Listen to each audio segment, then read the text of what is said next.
700 million people.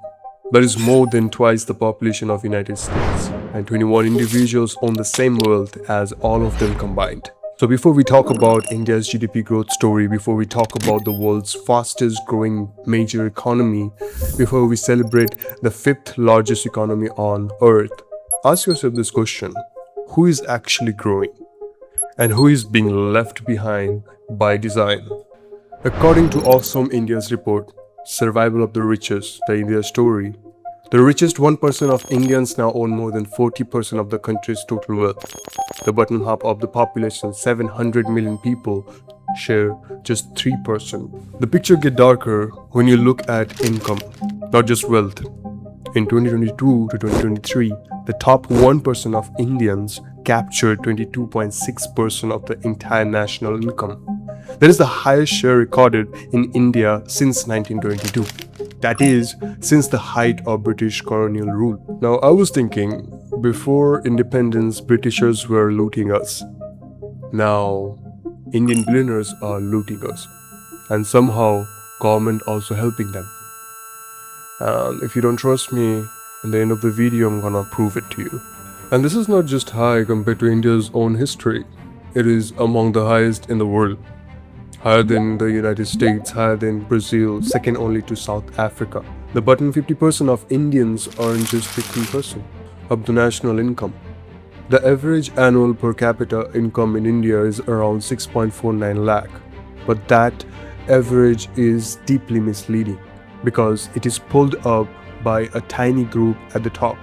Meanwhile, youth unemployment in India stands at 16%. And the majority of new jobs being created are low-wage, informal, and insecure. So let us be clear about what the data is telling us. India is not a poor country. India is a wealthy country with tens of millions of its citizens living in manufactured poverty in a system that consistently, structurally, and deliberately concentrates wealth at the top. So how did we get here?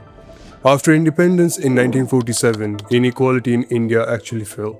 For over 3 decades, wealth was distributed more broadly. The economy was sluggish but somewhat equitable.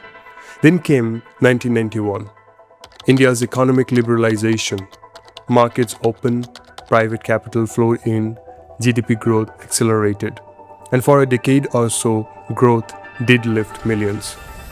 But something shifted in the early 2000s.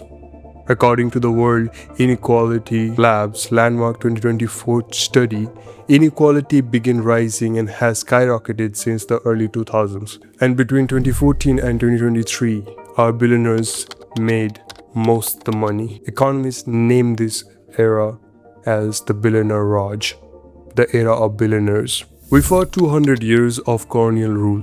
We built a republic, we wrote a constitution that promised equality.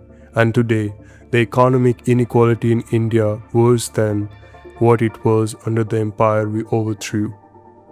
Professor Thomas, one of the world's most prominent economists and co-author of this report, warned that India's top 1% income share has now surpassed the United States and Brazil. The rise of the billionaires. On March 30, 2014, the day before Narendra Modi's BJP began its final campaign push, Gautam Adani's personal wealth stood at 7.1 billion. By September 2022, it had crossed $155 billion. 2,083% increased in 8 years during the COVID pandemic alone. When millions of Indians lost jobs, savings, and lives, Adani's wealth grew by 121%. That comes to approximately 3,608 crore per day. By 2024, despite the Hindenburg short seller crisis that temporarily wiped 100 billions of Adani's stocks, his family's wealth had recovered to 11.61 trillion rupees, a 95% increase in that year alone, making him the richest person in Asia. Let's talk about Mukesh Ambani. Reliance Industries, in the 5 years window from 2017 to 2022, created 13 trillion rupees in market capitalization, the single largest wealth creation by any Indian company in history. Here is what makes this remarkable and troubling in equal measure. Much of this wealth did not come from invention or innovation alone. A significant portion came from winning government contracts, acquiring public infrastructure, and benefiting from policies made at the highest levels of power. So, let's talk about the system that's keeping you poor. Here I'm going to talk about three structures. First, the tax structure punishes the poor, and how it does that, if you would know, you'd be shocked. India has a system where daily wage worker and a billionaire pay the same GST, goods and services tax, on basic goods. A study published in the Economic and Political Weekly in 2024 confirmed that the GST is regressive in nature. The bottom 50% of consumers bear a disproportionately higher tax burden as a share of their income compared to the rich. Meanwhile, in 2019, the government cut corporate tax rates from 30% to 22% and to just 15% for new manufacturing companies at a cost of 1.45 lakh crore rupees. By 2024, personal income tax collection had exceeded corporate tax collection. Ordinary salaried Indians, people who cannot hide their income, were paying more tax than large corporations. Congress General Secretary Jairam Ramesh stated the corporate tax cut has put over 2 lakh crore in the pockets of billionaires, while the middle class continues to bear the weight of heavy taxation. India also abolished its wealth tax in 2015 and has consistently resisted calls to bring it back. 2.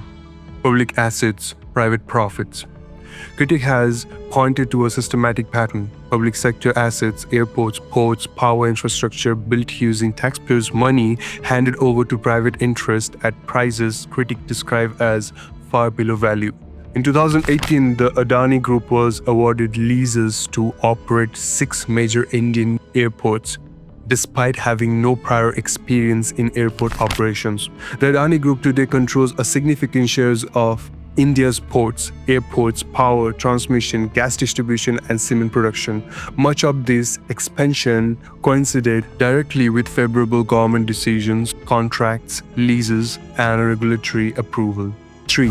Electoral bonds. Between 2018 and 2024, India operated an electoral bond scheme that allowed corporations to make anonymous donations to political parties. Nearly 16,500 crore rupees flowed through this scheme. The BJP received more than 55%, approximately $788 million, far exceeding any other party. In February 2024, India's Supreme Court struck the scheme down, ruling that political contributions give a seat at the table to the contributor, and that this access also translates into influence over policymaking. The court explicitly stated the scheme fosters crony capitalism, a threat to India's democracy. So why do politicians allow this? What is the incentive? The answer is straightforward. Money and power are inseparable. Running election in India is extraordinarily expensive. The 2024 general election is estimated to have cost over 1 lakh crore, making it the most expensive election in human history. To win that election, you need corporate money, and to get corporate money, you must protect corporate interests. It is a loop that seals itself. When billionaires fund elections anonymously, governments become accountable to their donor, not their voters. Tax policy, privatization decisions, contract awards, regulatory approvals, all of it becomes leverage. The poor, meanwhile, are kept depending through welfare schemes, free rations, subsidized gas cylinders, direct benefit transfers that cost enough to survive on, but never enough to escape poverty. These schemes buy voters, but they don't build economic mobility, keeping people just above starvation while keeping structural inequality untouched is not a failure of governance. It is arguably a feature of it. The consequence: what happens if nothing changes? 16% youth unemployment rate in a country where 1 million people enter the workforce every month is not just the economic statistic, it's a social time bomb. When young, educated people cannot find work, they do not disappear. They organize, they migrate, they radicalize, or they simply despair. The social cost of mass inequality is crime, mental illness, political instability, social fracture. It does not stay contained, it spreads.